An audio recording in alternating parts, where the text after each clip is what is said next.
আসসালামু আলাইকুম। পৃথিবীর যে প্রান্ত থেকে দেখছেন এবং শুনছেন সবাইকে সালাম ও শুভেচ্ছা জানাচ্ছি। আসসালামু আলাইকুম। এখন বাংলাদেশে সবচেয়ে বেশি আলোচিত হচ্ছে যে 31 তারিখে কি হতে যাচ্ছে। 31 তারিখে কি সমন্বয়করা বিপ্লবী সরকার গঠন করবে, ঘোষণা দিবে শহীদ মিনারে, নাকি 31 তারিখ সেনাবাহিনী ক্ষমতা দখল করবে, সেনাবাহিনী ক্ষমতা নিবে? কি হতে যাচ্ছে বাংলাদেশে, এই বিষয়টি নিয়ে 31 তারিখে বাংলাদেশে কি হবে, এই বিষয়টি নিয়ে সবাই শঙ্কিত, চিন্তিত এবং খোঁজার চেষ্টা করছে বাংলাদেশে কি হতে যাচ্ছে। 31 তারিখে দুটি জিনিস হওয়ার সম্ভাবনা আছে। যে একটি হচ্ছে যে সমন্বয়করা বিপ্লবী সরকার গঠন করতে পারে, এখান থেকে ঘোষণা দিতে পারে, অথবা যদি সমন্বয়করা যদি বিপ্লবী সরকার ঘোষণা দেয় তাহলে এই বাংলাদেশ রক্ষায় সেনাবাহিনী হয়তো ক্ষমতা দখল করতে পারে। অথবা যদি এই দুটির কিছুই যদি না হয় তাহলে হয়তোবা বাংলাদেশ অন্য রাজনৈতিক প্রেক্ষাপটের দিকে মন নেবে। বাট আপাতত 31 তারিখ যদি ওরা যে চিন্তা ভাবনা নিয়ে এগুচ্ছে, যতটুকু ইনফরমেশন আছে, যদি এরা বিপ্লবী সরকার গঠন করতে চায় তাহলে সেনাবাহিনী অবশ্যই হস্তক্ষেপ করবে এবং সেনাবাহিনী ক্ষমতা নিয়ে নিবে। কারণ ওরা বিপ্লবী সরকার গঠন করতে চায় এই কারণে যে বিপ্লবী সরকার গঠন ছাড়া এই মুহূর্তে সমন্বয়কদের সামনে, উপদেষ্টাদের সামনে আর কোনো রাস্তা নেই। কেন রাস্তা নেই? যদি নির্বাচন হয়, কারণ বাঁচতে হলে এই সমন্বয়কদের এবং উপদেষ্টাদের বাঁচতে হলে বিপ্লবী সরকার করে বাঁচতে হবে, নয়তো এই দেশ ছাড়তে হবে, দুইটার একটা। কারণ ওরা যদি এখন এই মুহূর্তে যদি নির্বাচন হয় তাহলে হয়তো আওয়ামী লীগ ক্ষমতা আসবে, নয়তো বিএনপি ক্ষমতা আসবে। আওয়ামী লীগ ক্ষমতা আসলে ওরা নিরাপদ নয়, বিএনপি ক্ষমতা আসলে ওরা নিরাপদ নয়। যেই ক্ষমতা আসে না কেন তাদের গণপিটুনিতে নিহত হওয়ার সম্ভাবনা বেশি। কারণ পৃথিবীর ইতিহাসে যদি বিপ্লবীদের, সেটা অনেক লম্বা আলোচনা, পৃথিবীর ইতিহাসে যদি বিপ্লবীদের ইতিহাস খোঁজেন তাহলে এরকমই হয়েছে। সো একইভাবে বাংলাদেশে এই জিনিসটি হতে পারে। কারণ সেনাবাহিনীর ভিতরে যে 2% উগ্রপন্থী আছে, যারা চাচ্ছে যে একটি বিপ্লবী সরকার, ইসলামিক জঙ্গি বিপ্লব বা ইসলামিক বিপ্লবী সরকার গঠন হোক। কিন্তু 98% সেনাবাহিনী, এর মধ্যে 10-15%, 15 থেকে 20% বিএনপি পন্থী, তারপর বাকি যারা আছেন হচ্ছেন মুক্তিযুদ্ধের পক্ষের শক্তি, আর কিছু আছেন যে অল্প কিছু আছেন যে তারা কোনো দিকেই যাচ্ছেন না, যেতে চায় না, তারা চায় দেশের শান্তি। বেসিক্যালি তারা রাজনীতি এত বেশি একটা রাজনীতি পছন্দ করেন না।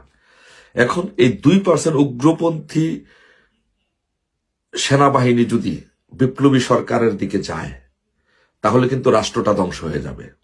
তাহলে 98% সেনাবাহিনী বিপ্লবপন্থী সহ তাহলে তারা সিদ্ধান্ত নেবে যে এই দেশটাকে রক্ষা করতে হলে, বিপ্লবী ইসলামী বিপ্লবী সরকার গঠন থেকে রক্ষা করতে হলে তাদেরকে ক্ষমতা নিতে হবে। তখন সেই ক্ষেত্রে এরা যদি, এই সমন্বয়করা যদি 31 তারিখে বিপ্লবী সরকার গঠন করতে চায় তাহলে সেনাবাহিনী অবশ্যই এখানে হস্তক্ষেপ করবে এবং সেনাবাহিনী ক্ষমতা নেবে।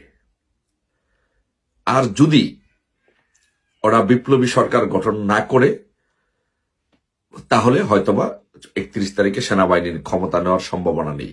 এই জন্য 31 তারিখকে ঘিরে একটি রাজনৈতিক অস্থিতিশীলতা এবং রাজনৈতিক একটি হাই টেম্পার বাংলাদেশে এখন চলছে যে কি হতে যাচ্ছে 31 তারিখে। 31 তারিখে কি সেনাবাহিনী ক্ষমতা নেবে না সমন্বয়করা বিপ্লবী সরকার গঠন করবে, কোন দিকে যাচ্ছে?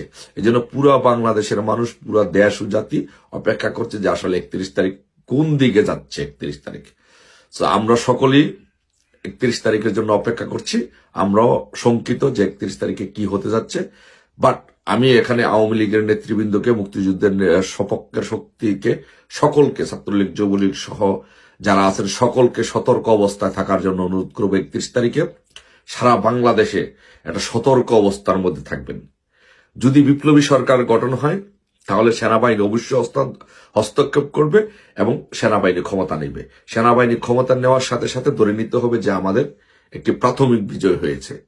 প্রাথমিক বিজয় হলে সাথে সাথে এদেরকে, এই সমন্বয়কদেরকে সবাইকে গ্রেফতার করা হবে, অ্যারেস্ট করা হবে, উপদেষ্টাদেরকে অ্যারেস্ট করা হবে। রাজপথের সাথে সাথে আমাদের সকলের রাজপথে অবস্থান নিয়ে সারা দেশ একসাথে আমাদের শক্তির জানান দিতে হবে, শক্তির মহড়াকে দিতে হবে, প্রদর্শন করতে হবে এবং রাজপথ যেন 31 তারিখ আমাদের থাকে সেই ব্যবস্থা করতে হবে। সেই জিনিসটির জন্য সকলকে সেই বিষয়টি 31 তারিখটি অবজারভেশনে রাখতে হবে এবং প্রস্তুতি নিয়ে রাখতে হবে 31 তারিখে যদি এরকম ধরনের কোনো ঘটনা হয় যে ওরা বিপ্লবী সরকার ঘোষণা দিতে চায় শহীদ মিনার থেকে 31 তারিখে দুপুর 3টায় যে সমাবেশ হবে, তাহলে সেনাবাহিনী যদি হস্তক্ষেপ করে তাহলে সাথে সাথে আমাদের সেনাবাহিনীর পাশে দাঁড়াতে হবে এবং এদের কাছ থেকে বাংলাদেশকে রক্ষা করতে হবে। তাই এই দেশের সকলকে, মুক্তিযুদ্ধের সপক্ষের শক্তির সকলকে, আওয়ামী লীগের সকল সহযোগী সংগঠনকে অনুরোধ করব যে আপনারা 31 তারিখে সকলে সতর্ক অবস্থায় থাকবেন, নজর রাখবেন, প্রস্তুতি নিয়ে রাখবেন। যদি কোনো ঘটনা ঘটে সাথে সাথে যেন আমরা রাজপথে নেমে আসতে পারি।